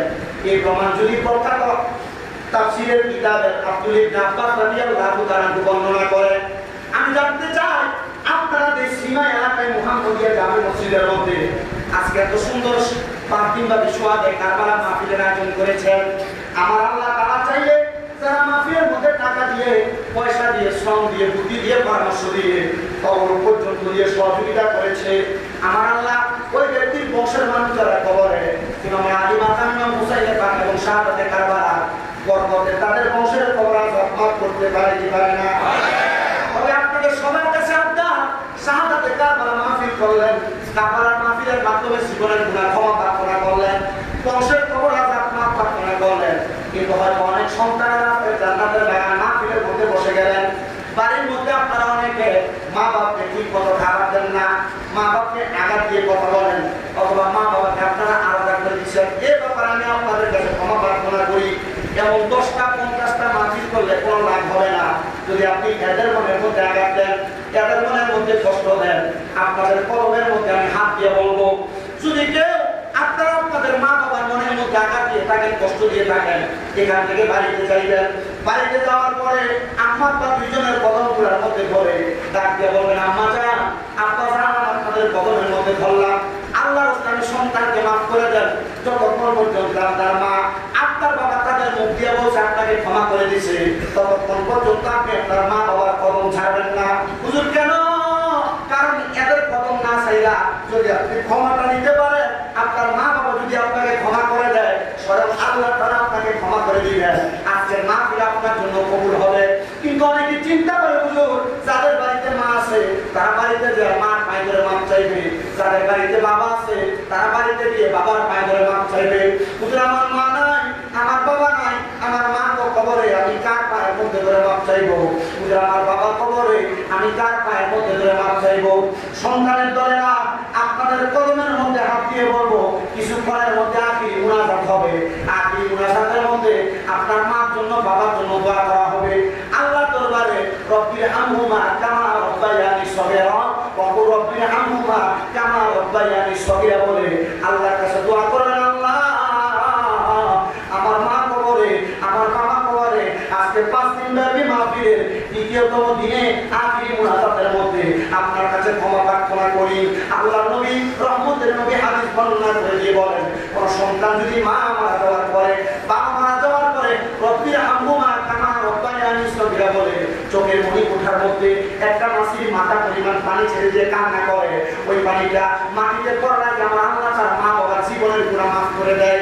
এ সন্তানেরা আল্লাহর দরবারে শুধু আমার জন্য এই দোয়াটা করবা, আল্লাহ যেন আহলে বায়াতের মহব্বতে আপনার আমার বংশের কবর আযাব মাফ করে দেয়। কিন্তু যারা দুনিয়ার জমিনে মা বাবার কষ্ট দিছ, সবার কদমে হাত দিয়ে বলি, আপনি এখান থেকে যাওয়ার পর মাফ চাইবা, আল্লাহ যেন আহলে বায়াতের মহব্বতে, হুসাইনের পাকের মহব্বতে আমাদের যাদের মা বাবা কবরে তাদেরকে মাফ করে, যারা বেঁচে আছে হায়াতে বরকত দান করে, আমাদের প্রত্যেকের মনের নেক আশা পূরণ করে। আজকের নবী এই গলাতে রহমত বরকত নিয়ে আসুন সবাই সালাম দেই তাজিমে ওই নবীকে, ইয়া নবী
নরদা হলোই না বুঝি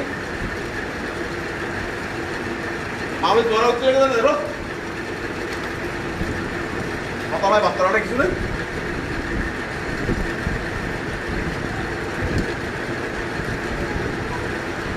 ওরা কমিটিতে কিছু কেন বলে ইয়া কিছু নলি মামলি তুলি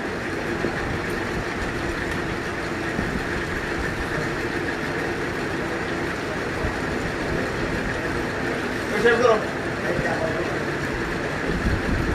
या इलाही अपने ज़ात या इलाही सदक़ाए मिलाद रसूल सलामियत जाना हो कबूल मदीने के साथ